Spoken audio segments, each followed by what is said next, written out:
Friends, இப்போ பார்த்தீங்கன்னா முறுக்கு செய்கிறது தாங்க பார்க்க போகிறோம். அதுக்கு வந்து பச்சரிசி மாவு 1/2 கிலோ, கடலை மாவு 1/4 கிலோ போட்டுக்கணும். உப்பு, எண்ணெய், ஓமம், தனி மிளகாய் தூள், உப்பு சிறிதளவு போட்டு நல்லா பிசைஞ்சு வச்சுக்கணும். அதுக்கப்புறமா முறுக்கு குழாயில் 3 ஹோல்ஸ் உள்ளது தான் நாங்கள் பயன்படுத்துகிறோம். இப்போ பார்த்தீங்கன்னா அதை ஒரு தட்டில் புழிஞ்சு வச்சுக்கிட்டோம். புழிஞ்சு வச்சுட்டு எண்ணெயில் போட்டாச்சு. எண்ணெயில் போட்டதுக்கப்புறம் வெந்துக்கிட்டு இருக்குது. இப்போ பார்த்தீங்கன்னா சிம்மில் அடுப்பை வச்சுட்டு எண்ணெய் ஊற்றி பிரட்டி போட்டுக்கணும். திருப்பி போட்டுக்கணும். வெந்துருச்சு எடுக்க போகணும். இப்போ பார்த்தீங்கன்னா வெந்துருச்சு. வெந்ததை இதை எடுத்து போட்டுக்கலாம்.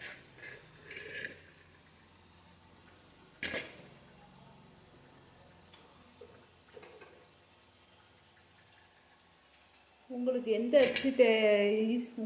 அச்சு விருப்பம் இருக்கோ அந்த அச்சையை யூஸ் பண்ணி முறுக்கு புழிஞ்சிக்கலாம். நாங்கள் வந்து 3 ஹோல்ஸ் விடுது தான் போட்டு முறுக்கு புழிஞ்சிருக்கோம்.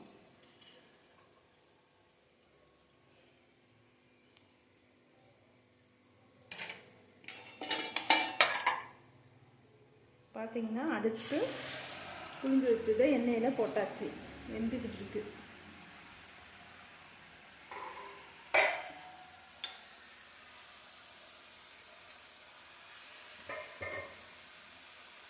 உடனே திருப்பி போட்டால் உடஞ்சிரும். அதனால கொஞ்சம் நேரம் வேக விட்டு அதுக்கப்புறமா திருப்பி போடணும்.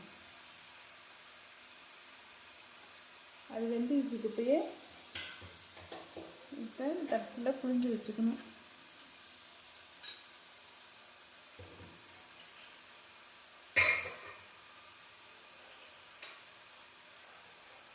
அது வெந்துக்கிட்டு பார்த்தீங்கன்னா தட்டில் புழிஞ்சு வச்சுக்கணும். மாவில் பார்த்தீங்கன்னா இப்படி புரிஞ்சிங்கன்னா நல்லா அழகாக வரும்.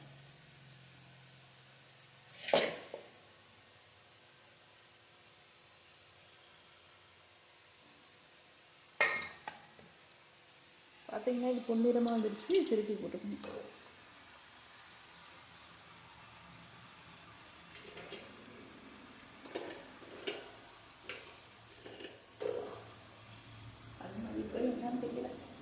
பார்த்தீங்கன்னா பொன்னிறமாக வந்துடுச்சு. இதெல்லாம் போட்டுடணும்.